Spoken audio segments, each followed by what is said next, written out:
Hello， 大家好，我係 Ellie， 今日咧又嚟到柏傲莊同大家現樓參觀單位啦。喺上星期咧，發展商咧就開放咗啲3房同4房嘅單位，咁今日咧發展商咧再逐漸開放埋一啲1房啦、2房同埋3房價單嘅單位嘅。我哋事不宜遲，即刻上去睇下。好啦，我而家咧就喺柏傲莊嘅現樓，喺8A 座嘅30樓2室，呢一個係一個1房單位嚟嘅，實用面積咧就310尺。咁其實而家咧喺琴日咧就已經推出咗一張新嘅價單啦。其實1房咧最平入場價只係需要745萬啫。咁大家知唔知道咧？其實而家1、2期嘅二手成交1房咧，其實都要成888萬㗎。咁所以其實咧呢一張價單咧係非常之有水位嘅。不過我哋而家首先參觀下呢一個1房單位先啦。咁呢個單位啱啱講咗啦，實用面積310尺，咁佢會擺翻雪櫃咧喺翻呢一邊嘅，咁就將嗰個廚房個空間就利用啲啦，跟住另外就做咗一啲層架嘅儲物櫃啦。咁旁邊仲會有一個全身鏡同埋一個少少嘅一個收納櫃啦，另外就會有一整辣嘅一個開放式廚房位置嘅。咁呢個開放式廚房上面就做咗櫥櫃，下邊呢度咧就會做翻一個餐台嘅位置。就可以拉伸嘅，之後下邊咧都係櫃嚟嘅，所以儲物空間都好多。另外咧就會配備翻西門子嘅一啲交樓標準嘅設備啦。另外咧，我哋呢個客飯廳位置旁邊呢一度咧，仲會有一個鞋櫃位嘅，爭啲漏咗佢。咁就超級長啊，因為話好高啦，咁其實就可以擺到好多對鞋嘅。咁20幾對我諗冇問題咯，目測。之後我哋望下呢一個客飯廳先，咁呢個客飯廳咧闊就有2.4米嘅，長咧都有成4.5米。之後我哋可以睇睇呢一個單位嘅景觀咧，喺露台落地玻璃窗度望翻出去咧，就會係屋苑個內園泳池景同埋山景，就會向翻西南嘅。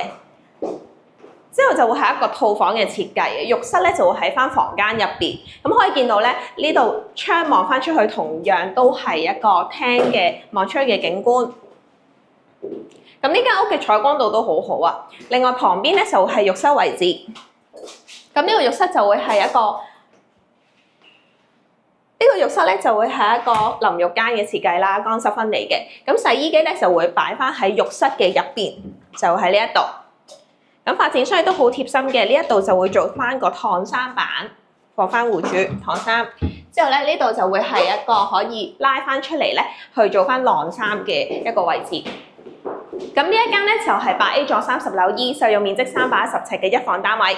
我而家咧就喺8B 座嘅11樓2室，實用面積係475尺嘅開放式廚房嘅2房單位。咁呢個2房單位咧，我自己啱啱對比完幾個之後咧，我覺得呢一個即係我自己最中意嘅，因為咧呢度入門口咧，其實你會見到啦，佢個浴室會喺翻呢一邊嘅，喺翻我哋左手邊嘅。之後右手邊咧就會係廚房嘅位置，後邊咧就完全已經係客飯廳啦，再加埋2間房噶啦。咁我哋就首先望下入戶咧，其實呢一邊咧非常之貼心啊，除咗開放式廚房呢度一整辣啦，咁呢一啲就全部有晒櫥櫃啊，本身交樓標準啦，入邊呢啲櫃啦，跟住又有張台啦。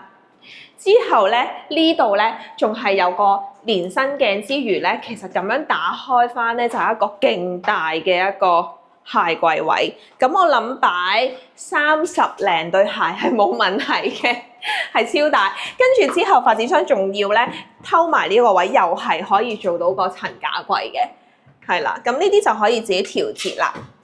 之後我哋望下浴室先啦，一係咁浴室咧，洗衣機會擺翻呢邊啦，跟住晾衫又可以喺度晾啦，跟住之後呢度燙衫啦，跟住之後呢一個咧就會係一個乾濕分離嘅淋浴間啦。咁成個空間感都 OK 嘅，因為始終400幾尺嘅2房咧就唔好話佢個浴室會好大嘅。之後我哋望下呢一間睡房先。咁呢間睡房就會喺翻左手邊啦，2間房都喺翻呢邊嘅，之後會望到咧呢間房咧佢美中不足嘅地方咧就係佢呢個門就會喺中間度開嘅。咁呢一間房咧大約都有成2.2米乘以2米嘅，咁就方形。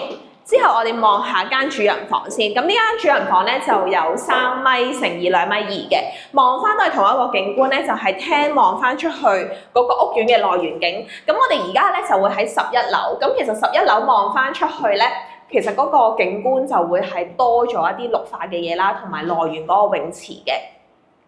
因為平台嗰個會所位咧就喺6樓。咁我哋而家11樓其實就啱啱好中間望到個泳池位啦，即係水平線望到都好舒服嘅。之後呢一個客飯廳位置咧就長形嘅設計啦，咁大約咧都有成2.6米闊嘅，咁如果長嘅話都有成4.6米嘅，即係唔計廚房呢個位，淨係呢一度都有成4.6米，咁所以其實個空間感就好空曠。咁我對比完幾個兩房嘅單位咧，我真心覺得呢一個單位個積咧係最好嘅，咁亦都係我自己最中意。咁呢一個單位咧，如果價單貨嚟講咧，大約就係900零萬起步啦。因為其實呢啲單位同類型喺1、2期咧成交緊，大約都要去到1100萬左右噶啦。咁呢一個單位咧，我自己覺得應該都係會搶爆嘅。咁如果你哋都想約睇呢個現樓嘅單位咧，可以隨時聯絡我 Ellie 啊。好，上到嚟呢個1A 座嘅22樓 C 室，實用面積527尺，咁可以望到咧門口呢度右手邊已經咧配備咗塊全身鏡啦，跟住左手邊咧就會有一個鞋櫃嘅位置嘅，就喺翻呢邊。咁呢一個527尺嘅單位咧係一個緊廚嘅單位嚟嘅。我哋首先望咗下飯廳位置先。咁呢個客飯廳咧就呈現長方形嘅設計啦。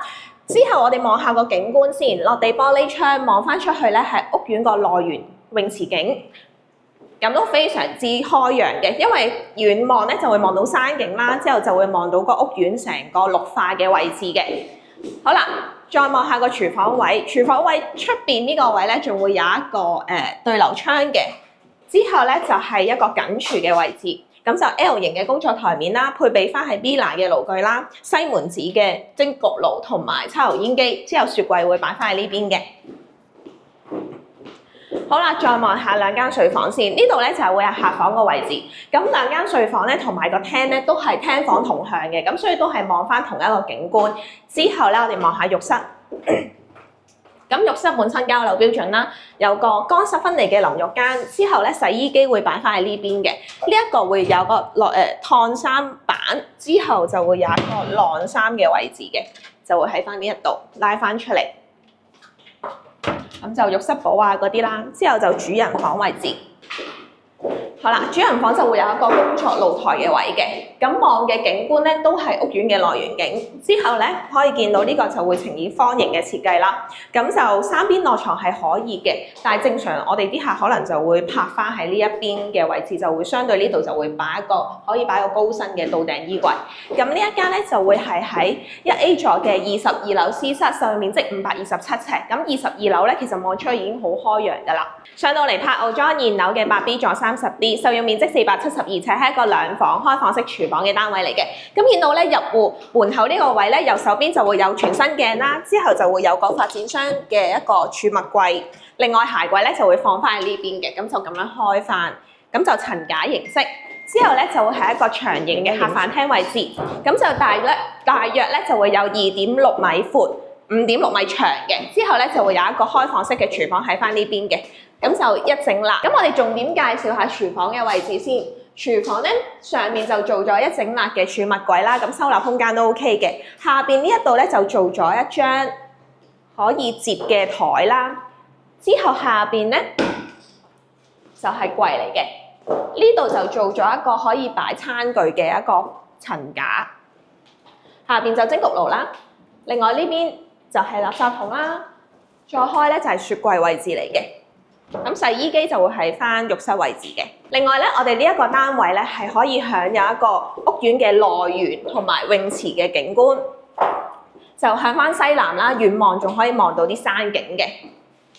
之後咧，我哋望下走廊咧，左手邊就會係浴室嘅位置。咁呢個浴室就係本身交樓標準設備啦。另外咧就會有一個乾濕分離嘅淋浴間。咁呢一邊咧就會有一個洗衣機啦，之後會有個燙衫板。跟住晾衫咧就可以拉翻出嚟咧，就可以晾衫。之後呢邊咧就會係洗手盤啊等等啦。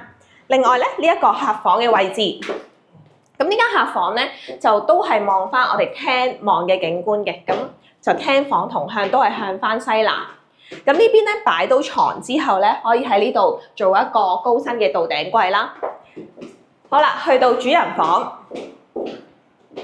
咁可以望到咧，入到嚟主人房咧，其實嗰個採光度都好好嘅，都係落地玻璃窗望翻同一個景觀。之後呢邊咧就仲可以擺到個雙人床，之後三邊落床。再擺個到頂衣櫃喺度嘅。咁呢個就會係一個兩房開放式廚房嘅一個則。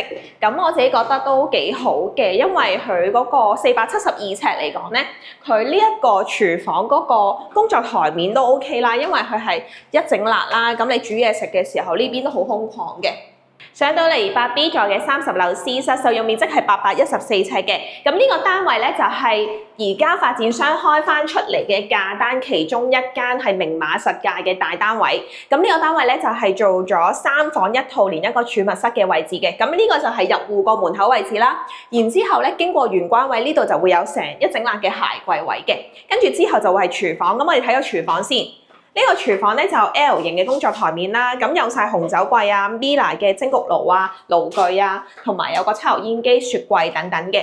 咁呢個單位其實咧喺1、2期嗰度咧，我哋成交都大約要去到2040萬左右嘅。但係而家咧我哋個價單貨咧其實講緊都係1500零萬起步。咁所以但係當然啦，呢一個單位咧唔使招標，但係都需要抽籤嘅。咁就睇下客戶 lucky 唔 lucky 啦。之後我哋望翻個客飯廳嘅位置先。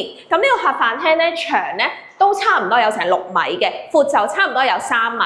咁望翻個景觀都係向翻西南啦，遠望山景。咁近望咧就會望到屋苑個內園泳池景啦，同埋一啲綠化嘅地帶嘅。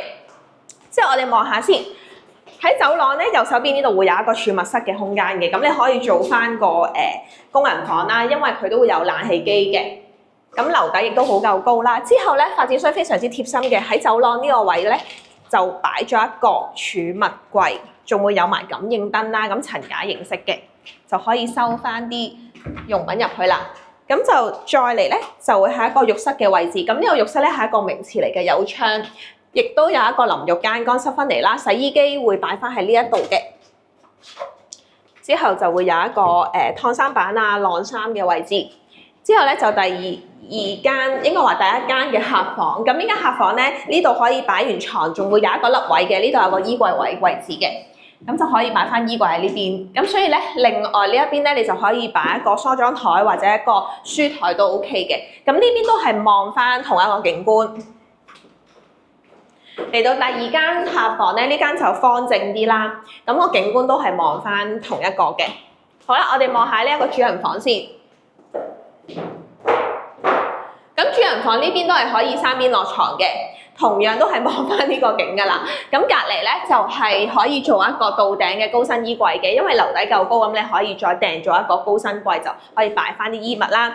咁呢一間浴室咧就冇窗，不過咧就會做咗一個淋浴間，再加埋一個浴缸設計嘅乾濕分離嘅一個浴室嘅，都好大啊呢個浴室。咁就配備翻本身交樓標準嘅嘢啦。咁呢一個單位咧就係價單其中一間3房1套連一個儲物室嘅單位嚟嘅。咁呢個單位都應該係會搶爆嘅，因為其實咧家庭客啦就非常之啱啦，呢一個 size 啦，同埋而家淨係得呢一間咧係唔需要招標嘅啫。咁而且係明碼實價嘅。咁嗰個起步價咧就大約係16萬左右咯。咁如果你哋都想咧快啲去睇到呢個現樓咧，就即刻揾 Ellie 啦。啱啱咧就帶咗大家睇1房、2房同埋3房嘅單位啦。如果咧你哋都想快啲過嚟睇現樓嘅話咧，快啲預約我啦。拜拜。